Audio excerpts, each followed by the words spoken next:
చంద్రబాబు నాయుడు గారి ఈ ఏడాది పరిపాలన మనం చూస్తే అరాచకము రాజ్యమేలింది. అసత్య ప్రచారాలకి అద్దు అదుపు లేకుండా పోయింది. ప్రతిరోజు ఎక్కడో చోట అత్యాచారం, మహిళల మీద లైంగిక దాడులు, 2 రోజులకు హత్య. ఈ రాష్ట్రంలో అరాచకానికి కేర్ ఆఫ్ అడ్రస్ ఈ కూటమి రెడ్ బుక్ పాలన అనేది ప్రతి ఒక్కరూ చెప్పుకునే విధంగా ఈ ఏడాది చంద్రబాబు నాయుడు గారి పరిపాలన సాగిందని చెప్పాలి. 2025లో చంద్రబాబు నాయుడు గారి పరిపాలన ఇప్పటికే పిన్నెల్లి రామకృష్ణారెడ్డి గారి మీద తప్పుడు కేసులు పెట్టారు. 16 కేసులు, రెండోసారి జైలుకు పంపించారు. కాకాని గోవర్ధన్ రెడ్డి గారిని జైలుకు పంపించారు. వల్లభనేని వంశీ గారిని, అదేవిధంగా ఏదైతే చూస్తే మీరు నందిగం సురేష్ గారి మీద రెండోసారి జైలుకు పంపించారు. వాళ్ళ భార్య మీద కూడా కేసులు పెట్టారు.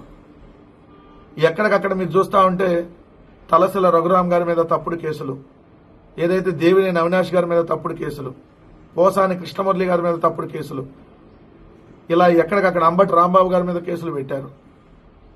సో సాక్షాత్తు జగన్మోహన్ రెడ్డి గారి మీద, పేర్ని నాని గారిని ఏదో ఒక విధంగా జైలుకు పంపాలని ప్రయత్నించారు. పేర్ని నాని గారి భార్యను కూడా లాగాలని ప్రయత్నించారు. జోగి రమేష్ గారిని అక్రమంగా అరెస్ట్ చేశారు.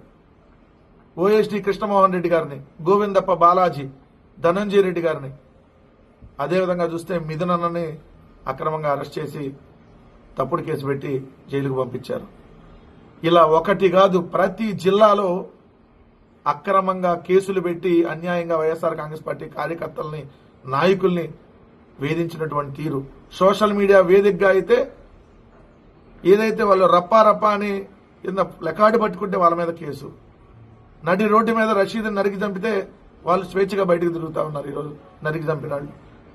కానీ ఈరోజు పరిస్థితి అత్యాచారాలు.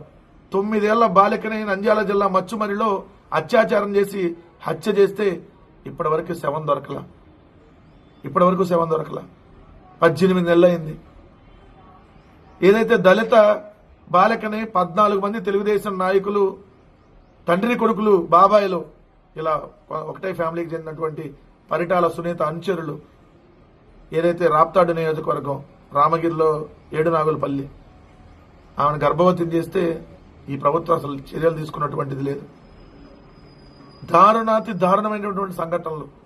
రెడ్ బుక్ అరాచకం రాష్ట్రాన్ని నాశనం చేస్తా ఉన్న నిమ్మకు నీరెత్తినట్టుగా ఇదైతే హోంమంత్రి గారు వచ్చి తోకలు కట్ చేస్తా అంటారు. ఇది ఫ్లెక్స్ కట్ చేసినట్టు తోకలు కట్ చేస్తారు, మనిషి తలకాయ తీసినట్టు తోకలు మాత్రం కట్ చేయరంట. వైఎస్ఆర్ కాంగ్రెస్ పార్టీ నాయకుడు సుబ్బరాయుడిని ఏదైతే దారుణంగా పోలీసులు సమక్షంలోనే నరికి చంపినటువంటిది నంద్యాల జిల్లాలో. ఇలా 1 కాదు 2 కాదు చెప్పుకుంటా పోతే ఈ సంవత్సర కాలంలో అరాచకాలు, అత్యాచారాలు, హత్యలు, అక్రమ కేసులు, ఆంధ్రప్రదేశ్ అరాచకానికి కేర్ ఆఫ్ అడ్రస్ గా ఈ కూటమి ప్రభుత్వం సంవత్సర కాలంలో తయారు చేసింది. నోరెత్తితే కేసు, సోషల్ మీడియాలో పోస్ట్ పెడితే కేసు, వాళ్ళు ఇష్టం వచ్చినట్టు సెక్షన్లు పెడతారు. గంజాయి కేసులు, జర్నలిస్టులు కూడా వదలరు. కొమ్మినేని శ్రీనివాసరావు గారిని మనం చూసాం. సో ఈ కూటమి ప్రభుత్వంలో వాళ్ళు ఏం చేసినా వాళ్ళ మీద కేసులు ఉండవు. వైఎస్ఆర్ కాంగ్రెస్ పార్టీ వాళ్ళు నోరెత్తి ప్రశ్నిస్తే కేసు, అయ్యా ఇది అమ్మఒడి ఎందుకు రావట్లేదంటే కేసు, రైతు భరోసా ఎందుకు ఇవ్వలేదంటే కేసు, సోషల్ మీడియాలో ఈ కూటమి ప్రభుత్వం ఇసుక దందాకు పాల్పడుతుందని చెప్తే కేసు. అదే తెలుగుదేశం ఎమ్మెల్యేలు బరి తెగించి మహిళలను లైంగికంగా వేధింపులు చేస్తే వాళ్ళ మీద కేసులు లేవు. శ్రీశైలం ఎమ్మెల్యే బుడ్డా రాజశేఖర రెడ్డి ఏదైతే అటవీ అధికారులని చిత్రహింసలకు గురి చేస్తే అతన్ని ఇప్పటివరకు చర్యలు తీసుకోవాలా.